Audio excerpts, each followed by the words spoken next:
Good morning students. आज हम start करेंगे बच्चों एडिशन ऑफ वेक्टर्स कि आपके पास जो भी वेक्टर दिए जाते हैं उनको हम कैसे ऐड करते हैं। माना आपने कोई एक वेक्टर ए है और एक अनदर वेक्टर बी है, ठीक है।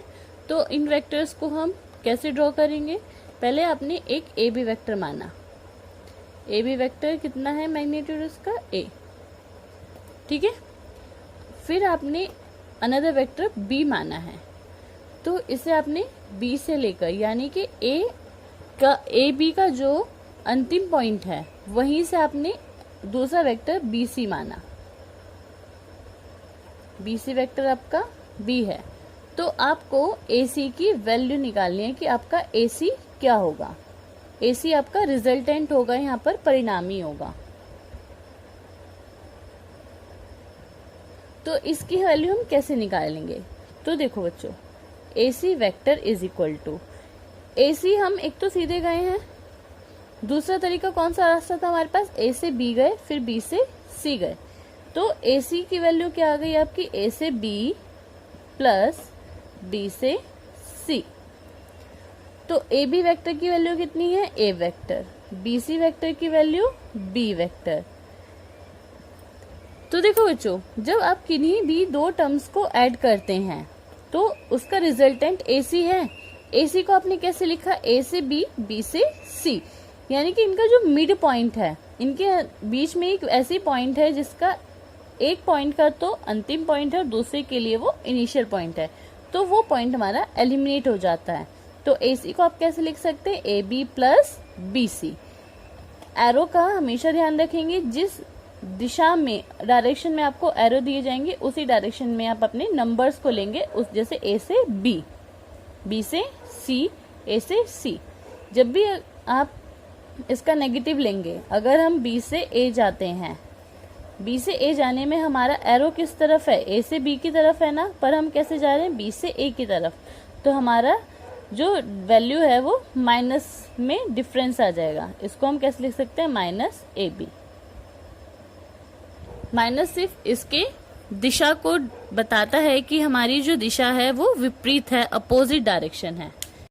नेक्स्ट है बच्चों आपकी प्रॉपर्टी 2। प्रॉपर्टी 2 आपकी है एसोसिएटिव लॉ, सहचार्य नियम। ये आप पहले भी पढ़ चुके हैं। प्रॉपर्टी क्या होती है, किन्हीं भी थ्री टर्म्स का sum A plus B plus C is equal to आपका होता है A plus B plus C. तो यही आपको वेक्टर में भी प्रूफ करना है। तो a plus B vector plus C vector is equal to A vector plus B vector plus C vector. तो इसके लिए आपके पास 3 टर्म्स हैं। तो आपने पहले कोई पॉइंट लिया o से a आपने माना a वेक्टर है, ठीक है। a से b आपने माना b वेक्टर है और b से c आपने माना सी वेक्टर है और ओ से सी आपने ज्वाइन कर दिया। इसके डायगोनल्स को मिलाया, हमारा एक तरीके से ये परिणामी हो सकता है ना, रिजल्टेंट हो सकता है। तो देखो ओ बी क्या आपका O A plus A B. अब हम पहले अपनी लेफ्ट हैंड साइड लेंगे। लेफ्ट हैंड साइड क्या आपकी ए plus B vector plus C vector. अब आपका ए वेक्टर कितना है, ओ ए प्लस बी वेक्टर आपका ओ बी प्लस सी वेक्टर आपका बी सी, यही है ना।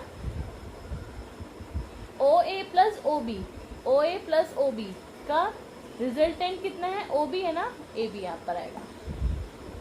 ओ ए से ए बी का रिजल्टेंट कितना है, ओ बी। तो आप इसको ओ बी लिख सकते हैं प्लस बी सी। कितना आ जाएगा, ओ सी हो गया, ये तो आ जाएगा O C. O B plus B C का रिजल्टेंट ओ सी। कैसे हम बता सकते हैं, देखो इन दोनों का मिड पॉइंट जो है, जहां से इसका इनिशियल अंतिम बिंदु था, टर्मिनल पॉइंट था, इसी का वो स्टार्टिंग पॉइंट है। तो इसका रिजल्टेंट कितना होगा, ओ सी। इसी तरीके से आपने अपनी राइट साइड ली। राइट साइड क्या है, A plus B plus C vector is equal to A vector आपका ओ ए है प्लस बी सी आपका बी वेक्टर आपका ए बी है प्लस सी वेक्टर आपका बी से सी है। आप अपने ऑर्डर का ध्यान रखेंगे, जहाँ ऑर्डर गलत हो जाएगा वही क्वेश्चन में माइनस का डिफरेंस आ जाएगा।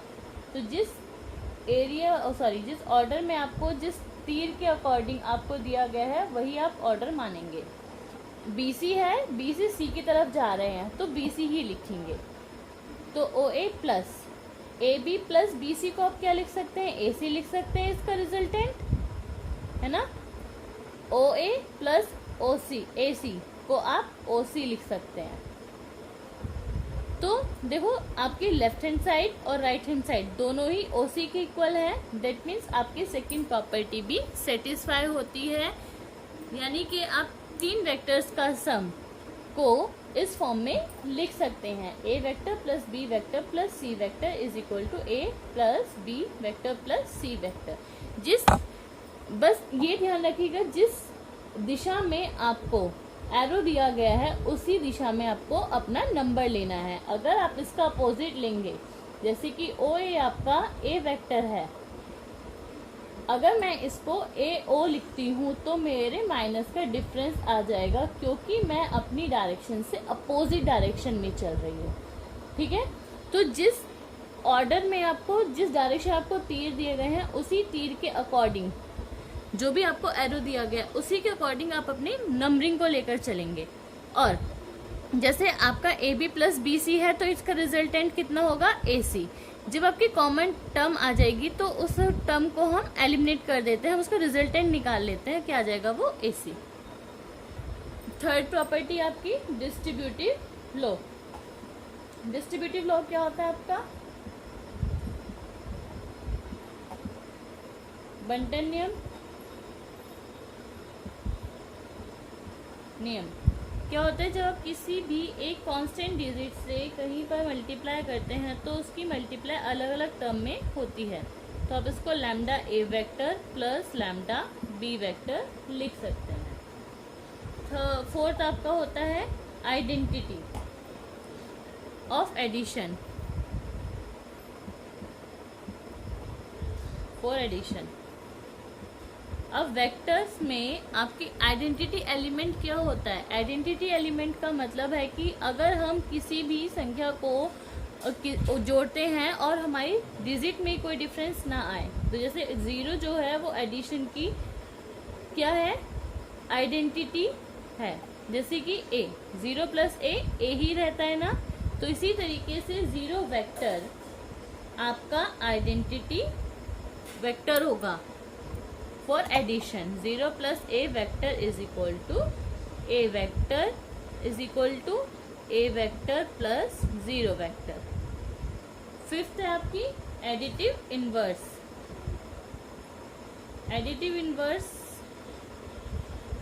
योज्य प्रतिलोम।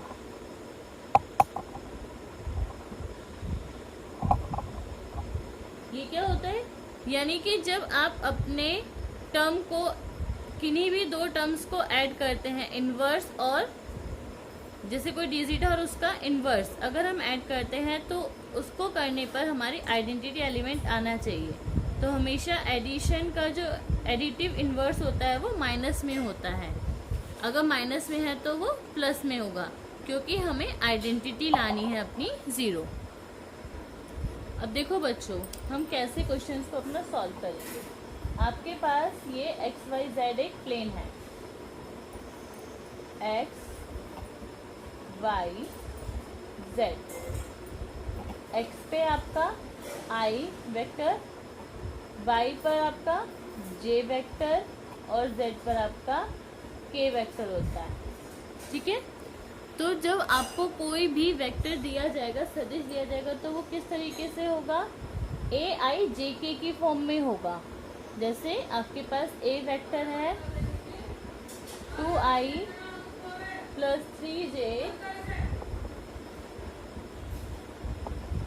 Minus K। ठीक है। और अनदर वेक्टर बी है आपके पास i plus 4j minus 2k। अब आपको a vector plus b vector निकालना है। आपको अपने दोनों वेक्टर्स को ऐड करना है। तो हम कैसे ऐड करेंगे? i कंपोनेंट को i के साथ, j को j के साथ और k को k के साथ ऐड करेंगे। यानी कि x एक्सिस को x, y एक्सिस को y और z को z के साथ ही ऐड करेंगे। तो जब आप इसको ऐड करेंगे तो कैसे करेंगे?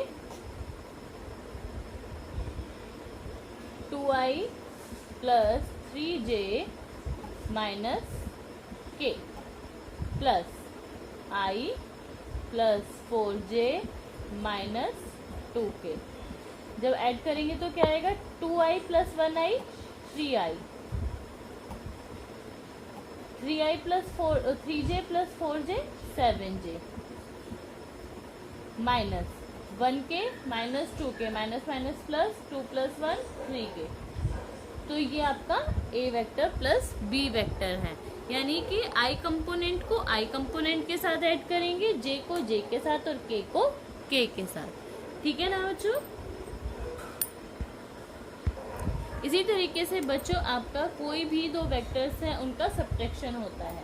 जैसे a vector minus b vector, कैसे लिख सकते हैं आप इसको? a vector plus minus b vector, यानी कि आपकी जो डायरेक्शन है वो अपोजिट हो जाएगी। तो इसी क्वेश्चन को हम सॉल्व कर लेते हैं। माइनस करना है यानी कि हमें पूरी इक्वेशन में माइनस से मल्टीप्लाई कर देनी है, क्योंकि हमारी अब डायरेक्शन अपोजिट हो गई है। तो 2i plus 3j minus 4k, sorry 2i plus 3j minus k, minus करना है हमें, प्लस माइनस माइनस से मल्टीप्लाई करेंगे तो minus i minus 4j minus minus plus 2k। अब ऐड कर लेंगे 2 minus 1 1, 3 minus 4 minus 1, minus 1 plus 2 plus k। ठीक है ना बच्चों? आज हम इतना ही करेंगे, सिर्फ एडिशन ऑफ वेक्टर ही करेंगे। Thank you students. इसे हम बच्चों triangle law of vector addition भी कहते हैं, सदिशों के योग का त्रिभुज नियम। अब हम करेंगे इसकी कुछ प्रॉपर्टीज। तो फर्स्ट प्रॉपर्टी क्या होती है कि अगर आपके किन्हीं भी दो सदिश a प्लस बी है तो क्या हम उसको b प्लस a लिख सकते हैं? ठीक है, तो पहले हमें यही प्रूफ करना है। तो आपने लिया कि आपके पास कोई पैरेललोग्राम है, पैरेललोग्राम में अपोजिट साइड्स हमारी इक्वल होती हैं, है ना? तो आपने पहले एक पैरेललोग्राम लिया OABC,